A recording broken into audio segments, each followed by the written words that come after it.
Dear दोस्तों, आप सभी का स्वागत है आपके अपने चैनल वाइब्रेंट सुधीर तिवारी पर। आज हम आपसे नवोदय विद्यालय प्रवेश परीक्षा 2021 में जो शेष दिन बचे हुए हैं उसका हम कैसे यूटिलाइज करें, कैसे हम उस समय का प्रयोग करें, कैसे इस शेष समय में अपने अभ्यास और अपने प्रयास से अपने आप को सफलता के शिखर पर पहुंचा दें। तो इसके लिए सबसे पहले तो आपको प्रतिदिन उठ करके सुबह योगा, प्राणायाम और हल्की सी एक्सरसाइज और मेडिटेशन करना होगा, जिससे आप दिन भर के लिए तरोताज़ा हो जाते हो। आप सभी कहते हैं योग का पक्ष बहुत लेते हैं, प्राणायाम का पक्ष लेते हैं, क्योंकि मेरा मानना है कि योग और प्राणायाम से आप तन और मन से स्वस्थ रहते हो। आपके अंदर एक नई ऊर्जा आ जाती है, सुस्ती चली जाती है, आलस से भाग जाता है। तो योग प्राणायाम से दिन की शुरुआत करें, फिर बढ़िया सा नाश्ता लें। नाश्ते में अब ये सब आपके घर में जो उपलब्ध हो वो, फिर उसके बाद अपना लक्ष्य निश्चित करें कि मुझे आज कितना काम करना है। अधिक से अधिक ये शेष दिन जो बचे हुए हैं इसमें अधिक से अधिक काम करें, रात दिन एक करें। कैसे रात दिन एक करें? जैसे आप देखते हैं जब चुनाव होते हैं, अभी पंचायत चुनाव हुए हैं, आपके गांव में, घर में, परिवार में चुनाव लड़े गए होंगे, तो देखा होगा जिस घर में चुनाव थे, जिस गांव में चुनाव थे, वो लोग सो नहीं रहे थे, रात दिन एक करके उन्होंने मेहनत की, तब जाके सफलता मिलती है।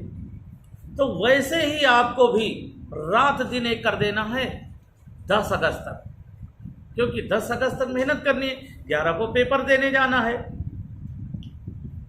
जितना ज़्यादा से ज़्यादा अभ्यास, जितना ज़्यादा से ज़्यादा प्रयास, ये आपको सफलता दिलाएगा, ये आपको ऊंचाई पे ले जाएगा। आपके आने वाले जो 7 साल हैं वो नवोदय में बीतेंगे। नवोदयन कहलाओगे। नवोदयन टाइटल लगना बड़े मान सम्मान की बात है। नवोदयन एक परिवार है, पूरे भारत में एक परिवार है। नवोदयन के जो स्टूडेंट होते हैं, जो आज ऊंचाई पर हैं, वो एक दूसरे की इतनी हेल्प करते हैं कि मैंने तो अभी 15 दिन पहले देखा,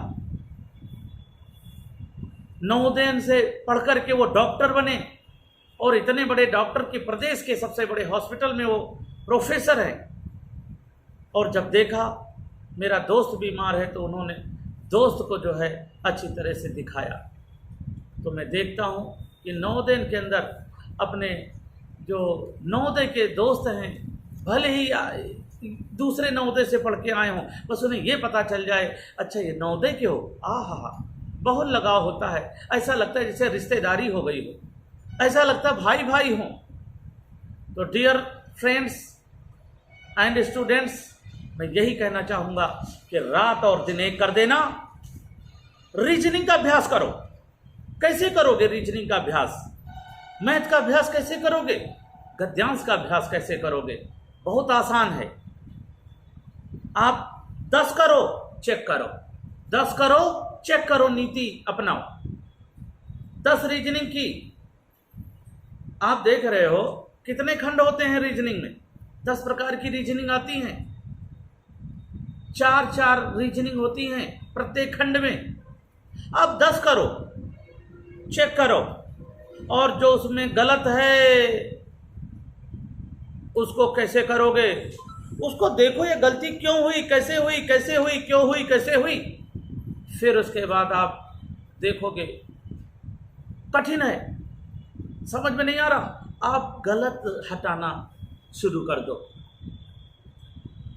कि ये न देखो, जैसे जो कठिन है ये न देखो कौन हो रहा, अब ये देखो कौन कौन नहीं हो रहा। अब नहीं हो रहा में तो देखोगे 2 तो अपने आप दिखाई पड़ते, ऊपर से ही दिखाई पड़ते कि ये नहीं हो रहा और ये नहीं हो रहा। अब 2 बचे, 2 में बहुत बारीक सी जब गलतियां होती हैं, बहुत बारीक सी लाइनें होती हैं, बहुत बारीक सा फर्क होता है, आप देखोगे कि 2 में छांटना और आसान हो जाता और आपका आंसर निकल आएगा। आंसर निकाल लिया। अब इसके बाद आप अपनी गाइड की व्याख्या में जाइए, जहां एक्सप्लेन किया गया होता है कि ये मान लो 8 नंबर रीजनिंग में इसका होगा बी, तो बी क्यों होगा, बी क्यों होगा, अन्य क्यों नहीं होंगे, तो वो आप व्याख्या से सीख सकते हो। तो आपके अंदर एक अजीब सी खुशी महसूस होगी, अरे वाह आज तो मैं ये भी जान गया। तो इस तरह से करते करते करते करते आप 40 तक पहुंचोगे। अब 40 तक पहुंच गए, ये अभ्यास की बात कर रहा हूं। अभ्यास कैसे करना है, तैयारी कैसे करनी, तो इसी तरह से आप 10 करो चेक करो, 10 करो चेक करो, 10 करो चेक करो करते हुए 40 रीजनिंग पहुंच गए। और 40 रीजनिंग पहुंचे तो देखा आपके मात्र 4, 5, 6 गलत है, 4, 5, 6 गलत है। तो आप अगली बार जब करोगे अगला मॉडल, तो वो संख्या घट के, गलतियों की संख्या घट के आ जाएगी 4। फिर अगले गए तो 2, फिर 1, फिर 0, 0, 0 और आप हो गए हीरो। 0, 0, 0 और आप रीजनिंग के हो गए हीरो। तो ये क्या किया आपने, अभ्यास अच्छा किया। कठिन रीजनिंग में कुछ नहीं करना है, नहीं समझ में आ रहा, अरे कौन होगा सही मत छांटो, आप गलत छांटना शुरू कर दो, गलत को हटाना शुरू कर दो। अपने आप सही वाला कहेगा मैं हूं सही, मुझे मेरा नंबर वाला गोला काला कर दो। और मजे के साथ पढ़ो, टेंशन नहीं होना चाहिए। आप जैसा दुनिया में कोई नहीं है। आपके उंगलियों के निशान किसी दूसरे से मिलते जुलते नहीं हैं, इस वजह से आप यूनिक हैं, आप सबसे अलग हैं, आप सबसे हट करके हैं। आपके अंदर जो बुद्धि है, समझदारी है, वो दूसरों के अंदर नहीं है। ये अपने अंदर मन में ये बात उठती रहनी चाहिए। अब जैसे मैं बोल लेता हूँ वैसे दूसरे नहीं बोल पाते, जैसे जो लोग दूसरे जैसा बोलते हैं वैसे मैं नहीं बोल पाता हूँ। तो सबका अपना अपना तरीका है, वैसे आप सबसे ब्रिलियंट हैं। अब आते हैं मैथ में। मैथ में भी उसमें 10 करो चेक करो ना करना, उसमें तो आप देखते हो 20 कर लेना, टोटल क्वेश्चन कर लेना। अब आप अगर अच्छे से अभ्यास किए हुए हो तो देखोगे 2-4 क्वेश्चन नहीं आ रहे हैं, समस्या है। तो जो क्वेश्चन में आप अटक रहे हो, तो भाषा को पढ़ना, लैंग्वेज को, भाषा क्या कह रही है।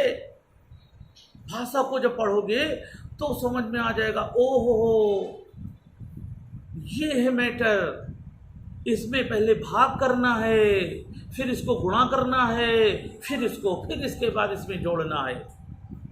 भाषा को जब बार बार पढ़ते तो क्लियर होने लगता है, क्या करेंगे। इस तरह से आप देखोगे ये भी आ गया।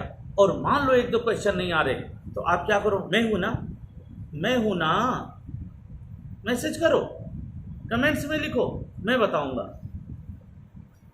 अभी एक वीडियो आर्टिकल में आने वाला है जो हमारे बच्चों ने पूछा था, और थोड़ा मुझे टाइम लग जाता है क्योंकि व्यस्तता बहुत रहती है, तो इस वजह से मैं थोड़ा सा टाइम भले ही लग जाता हो, लेकिन आपके क्वेश्चन के आंसर में सल्यूशन में देता हूँ।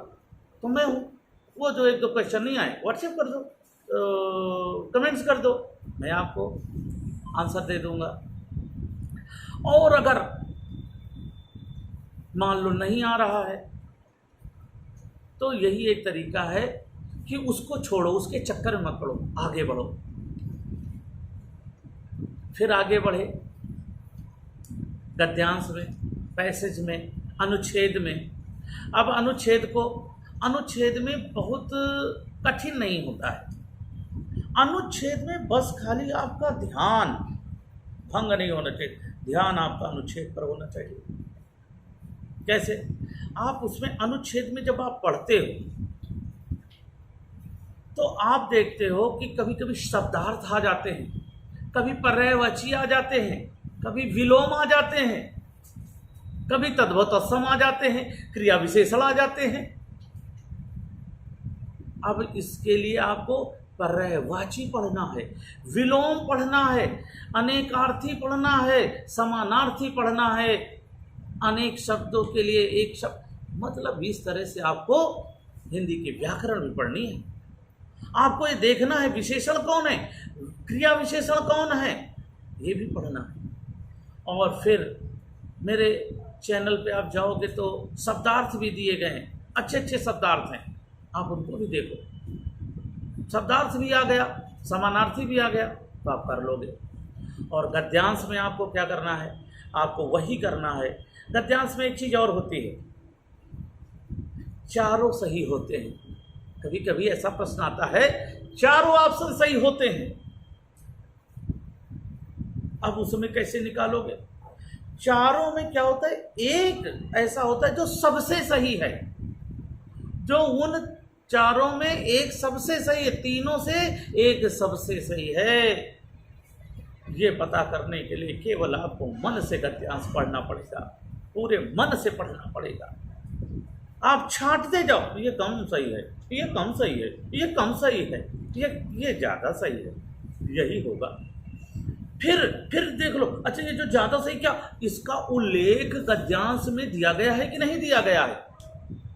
गद्यांश में ये लाइन कहीं मेच खा रही है कि नहीं है? आप देखोगे हाँ ये दूसरी लाइन में है, ऊपर से तीसरी लाइन में है, नीचे से चौथी लाइन में है। आप उछल जाओगे क्योंकि आपको सही आंसर मिल गया। आप अपनी सीट से 2 फीट उछल जाओगे। जब एग्जाम सेंटर में जाओगे टीचर कहेगी उछल क्यों रहा, उछल क्यों रहा? अरे जैसे अब आप बाउंड्री लगाते हो, क्रिकेट खेलते हो, आउट कर देते हो या सिक्सर लगा देते हो, बाउंड्री लगा देते हो, तो कैसे करते हो? ऐसे करते हो ना, या ऐसी खुशी आएगी अंदर से, और वो खुशी आपको ताकत देगी अगले प्रश्न के लिए। अगले प्रश्न के लिए आपको तैयार कर देगी, ऊर्जा से भर देगी। अगले प्रश्न में भी यही गए, वहाँ भी यही देखा, ये नहीं होगा, ये नहीं होगा, 2 तो बिल्कुल नहीं हो रहे, अब ये 2 बचे, अब 2 में छांटना और आसान है। आप देखोगे वाह ये तो नियम बहुत ही अच्छा है। इस तरह से करते करते करते करते आप अपनी प्रैक्टिस बढ़ा दीजिए। आप 80 में 80 क्वेश्चन सही करिए, 75 आ रहे हैं, 72 आ रहे हैं, कोई बात नहीं। हम रोज 2 क्वेश्चन सही करें हर मॉडल में। इसमें अगर 72 पे एंड हुआ था, 72 मार्क्स आए, 72 क्वेश्चन सही किए 80 में, तो अगले में 74, फिर अगला जो मॉडल हो 75, 76, करते करते करते करते आप देखोगे 80 क्वेश्चन सही होने लगे हैं। बस अपने ध्यान को एकाग्र रखना। तो इन शेष दिनों में जबरदस्त मेहनत कर लो, जबरदस्त जुट जाओ। योग प्राणायाम, एक्सरसाइज, अच्छा खान पान, दोपहर में 1 घंटे का आराम विश्राम, नींद ले लो, टीवी से बचो, मोबाइल में जो गेम में चले जाते हैं बच्चे वो भी बचें। कि वैसे मैं देखता हूँ मेरे स्टूडेंट जो हैं, जो मुझे देखते हैं, ये बहुत अच्छे बच्चे हैं, मैं तो इनकी तारीफ़ करता हूँ, सबसे बताता हूँ, देख लो यही अफसर बनेंगे कल। अरे इतनी छोटी उम्र और मुझे देख रहे हैं, इतनी छोटी उम्र, मैं तो बोरिंग हूँ। इस दुनिया में सबसे ज़्यादा बोर करने वाला इंसान मैं ही हूँ, मुझे कौन देखेगा? Math math math. अरे मेकअप जो आते हैं, ये कॉमेडी चैनल आ रहे हैं, और ये फ्री फायर हो, ये क्या बोलते हैं वो गेम के जो चैनल हैं, लोग उसमें जो है बिजी हैं। लेकिन हमारे बच्चे देख रहे हैं, ये मेरा चैनल देखते हैं, ये और स्टडी के चैनल देख रहे हैं, और दूसरे अन्य पढ़ाई के चैनल देखते हैं। ये बच्चे बहुत अच्छे हैं, ये जीवन में बहुत आगे जाने वाले हैं, कल ये अफसर बनेंगे। और हमारा आपका संपर्क अब जीवन भर का हो गया है। हमारा ये परिवार ऐसा नहीं है, हम जीवन भर साथ रहेंगे। जब तक सांसें हैं तब तक हम आपसे जुड़े रहेंगे, विचारों का आदान प्रदान करते रहेंगे। तो इन्हीं शुभकामनाओं के साथ आप शेष दिनों में इतना जुट जाओ, अपने आप को इतना आगे ले जाओ कि सफलता हाथ लगे, और आप अपने मम्मी पापा का, अपने परिवार का, अपने बाबा दादी का, अपने गांव का, अपने शहर का, अपने ज़िले का नाम रोशन करो। तो दोस्तों आज इतना ही बोलेंगे, और अगला वीडियो हम लेकर के आ रहे हैं कि एग्ज़ाम में कैसे पेपर दें कि गलत वाला भी सही हो जाए। मान लो कभी गलत हो गया, वो भी सही होगा। ये मंत्र बताएंगे अगले वीडियो में। तब तक आप स्वस्थ रहें, मस्त रहें और स्माइल करते रहें।